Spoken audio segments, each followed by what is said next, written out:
it rained. It always totally amazes me how much rain we get here. I'm from inland, south, and basically where it doesn't rain.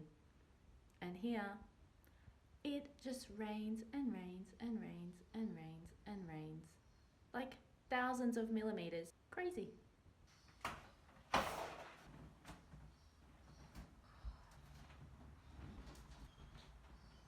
This poster was amazing, but it's only for 2020. It's got the moon cycles, the astrological stuff, the days of the week, the chakras, I loved having it, but it's time for it to come down. Every morning I wake up and I'm like, what is my vlog gonna be about today? And this morning I watched the movie Less Is Now, which is all about minimalism. So it's either a toss-up between minimalism or ascension. Who knows?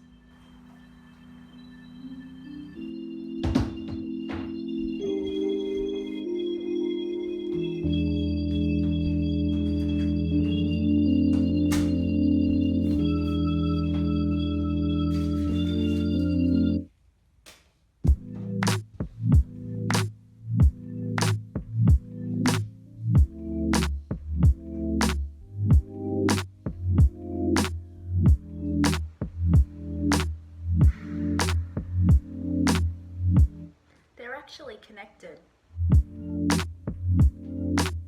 You want to talk about minimalism and ascension? Minimalism for me is basically just about being intentional with what I bring into the house. I am not perfect in any way, and my husband is not a minimalist by any means. So it is a compromise always as to what is being brought into our house. I feel like minimalism doesn't have to mean that you have this certain aesthetic and that you're living with restriction. I feel like minimalism actually allows expansion, and that is where the ascension ties in. Is every time you reduce the amount of shit in your life, the amount of shit people, the amount of shit things, the amount of like stuff that doesn't have a purpose in your life and doesn't bring you joy, you make room for your own growth and your own awakening and your own intention. And when you're living a life of intention and one that fully lights you up and like brings you joy every single day, that's the dream. So most people, when they think of minimalism, think of the wardrobe. So I'm just going to show you our wardrobe. It is not like, there's a lot of stuff in here, you know, but this is my section and this is my husband's section. And my husband loves hats. We have a lot of suitcases. We have a lot of jackets and clothes that we potentially don't need here where we live right now, but in the future we potentially will need them because we move around a lot. We are planning on moving back to Morocco in the next couple of years. I am from where it snows, and so we have all of these different variables and different places that we have to go. So it's not just about living in a way that restricts you, because you still need some of that stuff, you know? We've got more than we need, definitely. The other place that people kind of think of for minimalism is the kitchen. So this is the drawer that I think most people have too much stuff in, the utensil drawer. Ours is not organized at all. If you want something, you have to do this. And there's definitely things in there that we don't use. We have way too many sets of cutlery. We have so many plates and bowls. Our pantry is pretty good. We use most of that. This is my tea collection. That is not minimalist at all. Too many glasses. But I feel like compared to the average person, we're doing pretty well. We don't have that much stuff, and we have accumulated a lot in the last couple of years, but it's not nearly as much as most people have in their house. The other thing with Ascension is that it doesn't necessarily have to be such a spiritual experience, you know? It can be just you becoming more intentional, just you understanding what lights you up and thinking about how you're feeling during the day. That in turn will make you probably a more spiritual person. Well, in my experience, that's what happened. But I don't think Ascension necessarily has to be a very spiritual thing. I think it can just be self-improvement and allowing your higher self or your best version of yourself to shine through in as many moments in the day as possible. Another place most people have a lot of stuff is the bathroom. I have been working on this for a while, culling stuff we don't use, removing things that don't serve a purpose. And I think for a lot of women, this drawer here is the most important. But if you haven't noticed already, I am not a girly girl. I have never been into makeup. I used to be a dancer, and so I had a lot of makeup from, like stage makeup from that. But now I've kind of narrowed it down to that, and even that is way more than I ever use. So I think there's definitely more room for culling in that. And the other thing for a lot of women is shoes.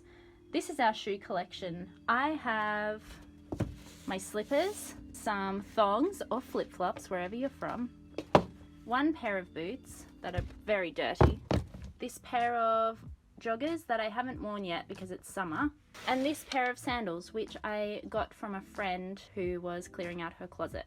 I also have my pair of joggers that I use every day to go for a walk, and a pair of Birkenstocks. And I literally don't even use all of those shoes on a regular basis. I have the boots for when I have to dress up. I wear my Birkenstocks every single day and my joggers for running every single day.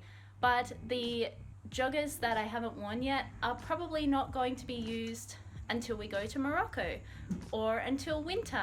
I think that you don't have to do minimalism perfectly, and you don't have to be like some spiritual guru to go through an ascension. I think they're definitely connected because it creates so much more space in your life for bigger, better things when you don't have so much clutter. I've also found that since decluttering and becoming more minimalist, my mind is clearer, I have more room for happiness, I value the things that I do have so much more, and I find that I don't even miss the stuff that I had before. I've been an aspiring minimalist for probably about 5 or 6 years now. When I backpacked around Europe, I basically sold all of my stuff, and when I moved to Morocco, I literally only went with 16 kilos, which was in my backpack. And I lived there for a year and a half with just that 16 kilos of stuff. And that was mainly clothes and basically nothing else except for my computer.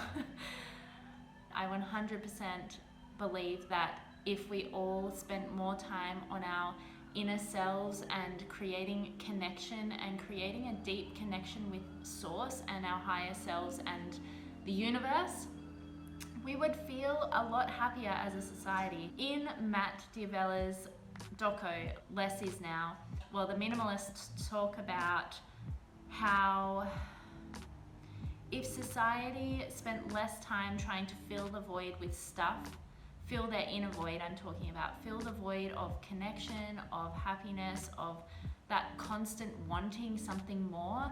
If we stopped trying to fill that with stuff and started introducing more quiet into our lives, decluttering our space, creating space, and being grateful for what we do have, you find that eventually, it doesn't happen overnight, but eventually you do start becoming more content. You realize that there's more to life, there's more important things in life than the stuff that you own, or the car that you drive, or the house, or the apartment, or the designer dog that you have. Like, it's less about that and more about creating connections with other people, with yourself, and with your higher purpose. It ties back into Ascension because if there is a mass global awakening happening right now, there are more and more people being conscious of this kind of stuff, being conscious of how they're living, awakening to the fear and the hate and the destruction and the war and all of the stuff that's going on in the planet that's less than desirable, more people are awakening to the importance of our inner world, of our health, of connections and joy and love. And we're awakening to the surroundings and all of the things around us that don't fall into those categories. And when we're all awakening as a collective, the only thing that can happen is good. There might be some destruction beforehand because our old systems and our old ways of being have to kind of collapse or destruct or somehow go down so that you can make room for the new and the better. And that's basically the same as minimalism. You have to get rid of all the stuff that doesn't serve you anymore to introduce the bigger and better version of you. Oh my god, you guys, there was a huge snake out there.